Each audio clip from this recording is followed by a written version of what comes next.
Coming up on MHS1, we learn more about a not-so-average teacher discover a new club, and celebrate our first win over Boyd since 2006. and it's all coming up on MHS1.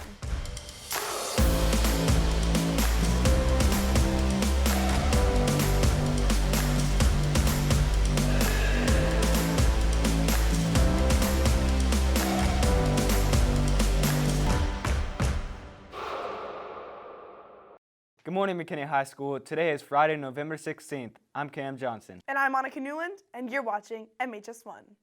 A few dedicated students from the construction program went out of their way to create something that can make a difference. Emily Hauser, Mary Beth Plaster, and Emma Triana bring us more. Senior Jan Michael is known for lighting up a room every time he rolls in. He gets around with the use of his wheelchair, making it difficult to find a desk for school suitable to his needs. Amanda Wisdom expresses her appreciation for Jan Michael and the love he brings into the classroom.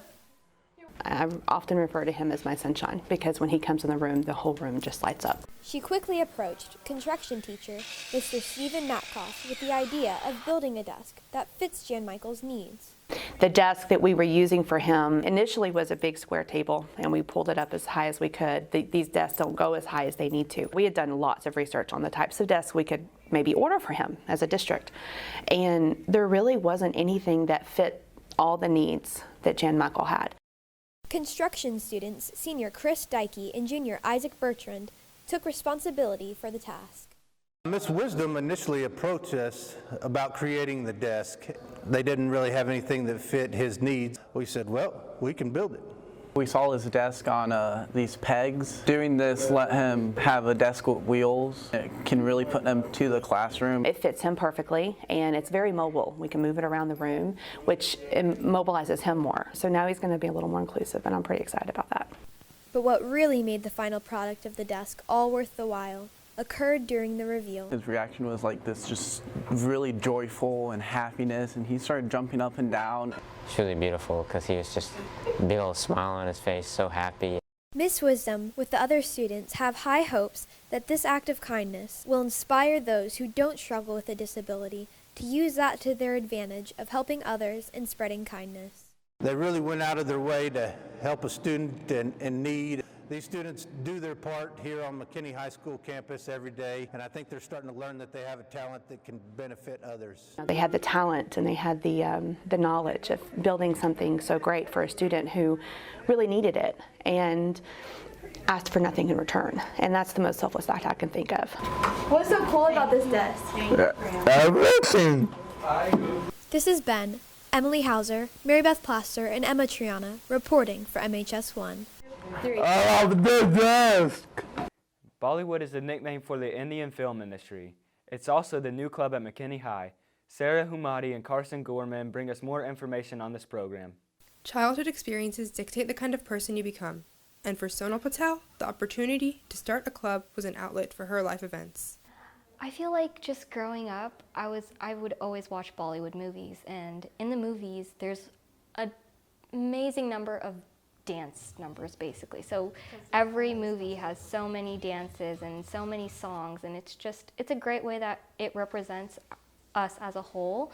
And also, like I said, we have so many different times that we dance. Like we do it at every wedding. We have 9 days of dance where we just dance for 9 days. It's crazy, and it's something that every Indian kind of just imbibes within them because of like the movies that we've watched growing up or having to do them for like our cousins' weddings. I just remember having the TV on and watching all these people dancing on the TV on like these Indian movies and everything in these Bollywood ways, and I would I was growing up 2-3 years old, and I would get in front of the TV and like do a performance in front of my family and be like, wow, I can dance. And so I think just growing up I've learned how to dance in a Bollywood way or an Indian way. The representation of Indian culture drove Sonal Patel to start Bollywood Dance Club, and the club aims to have a show early next year composed of 5 different songs.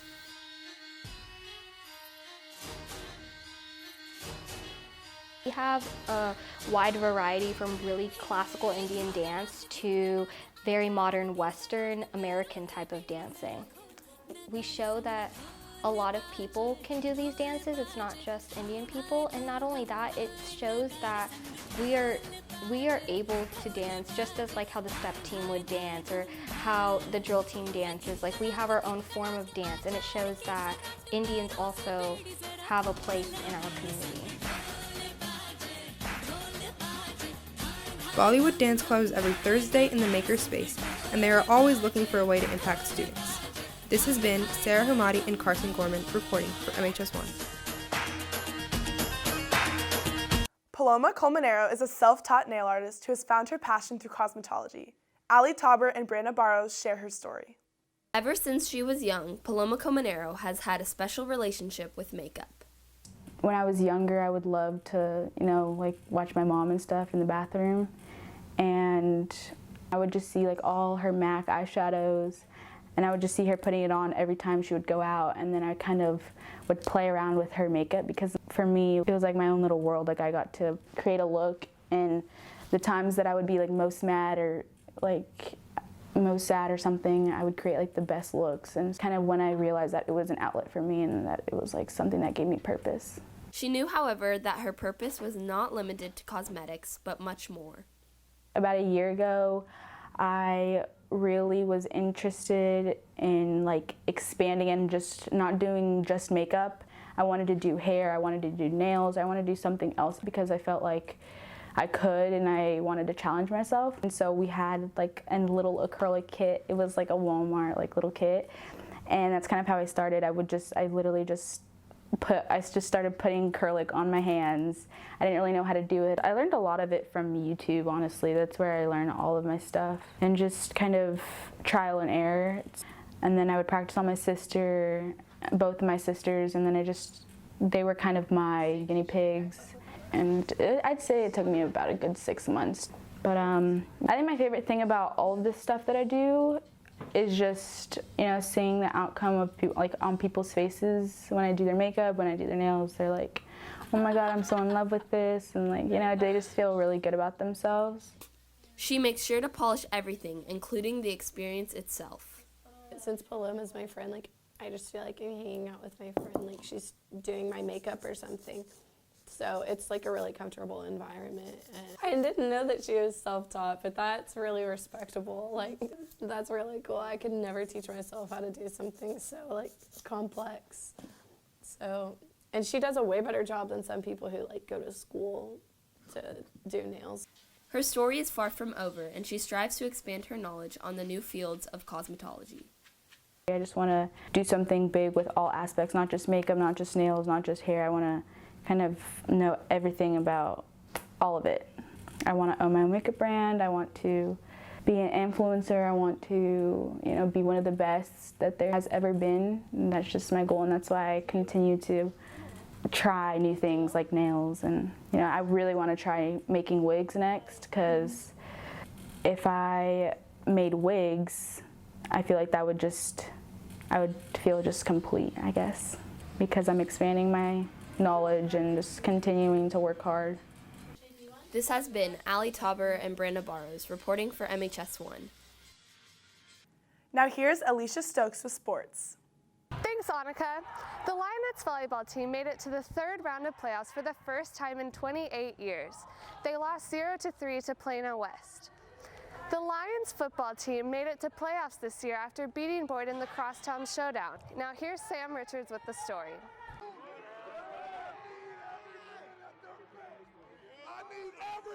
Last Friday, our Lions football team took our first victory against Boyd since 2006 in our annual Crosstown Showdown.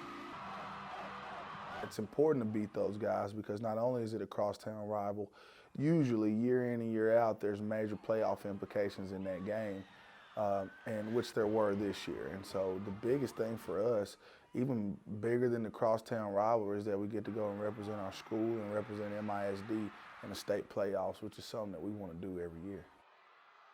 The victory was just as meaningful for our student body as it was for our players. I saw helmets flying. I saw guys running and baseball sliding on the field. And it was great for the football players, but it was, to me, that was the coolest thing about the entire thing. So many people took great pride.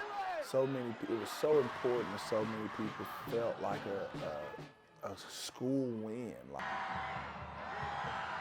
When the clock ran out, and that was just a surreal moment, because the rivalry is so intense between us and Boyd that just is a moment of awe. We had to live under Boyd's shadow for a decade, and that's no longer happening. And then us claiming the Whataburger was fun. The football players came with the flag, and the football players jumped up on the tables, and we all started different MHS chants, drove all of the Boyd kids out of the Whataburger, so it was just MHS. It was just so much fun to be there and experience that amazing win. This has been Samantha Richards reporting for MHS1. The Lions basketball team beat Flower Mound Marcus 72-63. The Lionettes basketball team beat Irving MacArthur 43-37. Now here's Stefan Egger with a basketball preview. As the season begins, the basketball team is looking forward to their upcoming tournament in Pasadena. It's like some of the best teams in Texas, and it's a 48-team tournament. We're going to find out a lot about ourselves early on in terms of where we are, what we need to work on, what we need to get better at. But it's a great tournament, and our kids look forward to it. We look forward to it, and we're excited about the competition. We try not to get too far ahead of ourselves. I mean, we're really all about the process here and the day-to-day, because we feel like we don't take care of the day-to-day stuff, the things from one drill to the next, and if we're not really good in the moment, then all that stuff far off isn't going to happen. We've really just been working hard in practice. Coach gives us a quote called iron sharpening iron, and what that means is basically as we get better, we help our teammates get better. We are preparing for this upcoming season by practicing every day and coming in during the period and shooting and doing all sorts of other stuff. They influence us by helping us compete for each other, make us want to go out and fight for each other as brothers, not only as teammates. The main goal for the team is to advance the playoffs and ultimately win the state championship. The ultimate goal is to win as many games as possible and make a deep run in the playoffs and ultimately win state. Long term, we always want to be in the playoffs, and once we get there, we start to reevaluate things, and we want to win playoff games, and we want to advance further than we've ever advanced before, and ultimately we want to win a state championship. But we know for that to happen, that we've got to make every single day important. We've got to be 1-0 today, we've got to be 1-0 tomorrow, and we can't get look beyond that. I feel like if we stack up enough quality days, then we're going to put ourselves in a good position at the end of the year to where some of those long-term goals are reachable. This has been Stefan Egger reporting for MHS1. That's all for sports. Back to you. We all know teachers have a life outside of school, but one stands out in particular. Ms. Garbavi shares her fascinating childhood as a war refugee. Jason Williams, Annika Newland, and I helped shed light on her story. Ms. Garbavi, an English 2 teacher, was born into a dangerous situation. When I was about 1.5 years old, the war started in Bosnia and kind of split everybody up. The war caused all of the families to kind of go everywhere except for stay at home because they were scared of, the soldiers coming and killing, and there were a lot of scary stories. My dad sent my mom, myself, and my 2 siblings to a refugee camp in Croatia. We made it to, it's called Savudrija. It's a refugee camp. Thank God we made it really safe without any major problems. I love hearing the story of when my dad came finally to see us, because even though nothing was okay, at least we were together and we were a family again. In 2001, Ms. Garbavi and her family moved from Bosnia to Plano, Texas. Whenever we got the call that we were going to America, they were so excited. I mean, America, this great country, opportunity, because they had their eyes set on something bigger. So we came here, it was May 13th in 2001. I had a really hard time transitioning, and so did the rest of my family. The language, the views, the morals, the beliefs, everything was so different. I had to adapt quickly. Fifth grade was really hard for me because I did not speak any English. And I don't think it was until high school that I really started appreciating being here. By the time she got to college, her self-confidence had grown into something unimaginable. So I got my master's and my teaching certification at the same time, and now I'm here and I'm super excited. But I get to teach in a way that students appreciate my story and appreciate who I am because of all of the negative things that have happened in my life, but things that have made me who I am. Ms. Garbavi and her husband went back to Bosnia in 2017 to revisit her childhood home. Such an emotional moment. He kind of took a step back and just let me go just to enjoy the time and kind of bring all of these memories back. And I can't even say that I had a bad childhood. I think my parents, my family, my friends, everyone at that time made it something that was enjoyable. And a lot of times I'm too scared to kind of put myself out there, and then I realize how hard my parents worked to bring us here. They did all of that for me to be here at McKinney High School today teaching my students. That is something that I cannot forget and I will not be quiet about because it's beautiful, and I think everyone should share their beautiful stories. This has been Jason Williams, Annika Newland, and Cameron Johnson reporting for MHS1.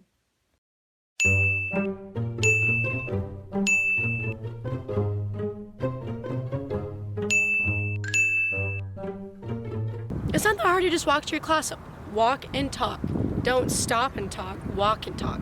Don't stand in the middle of the hallway during passing period.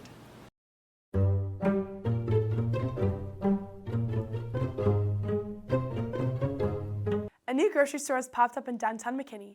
As they change the way we think about food, they continue to share their story and support local farmers.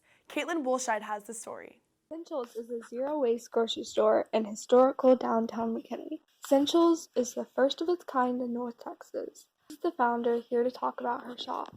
My name is Teresa Harris. Taught chemistry in McKinney for 11 years at McKinney North.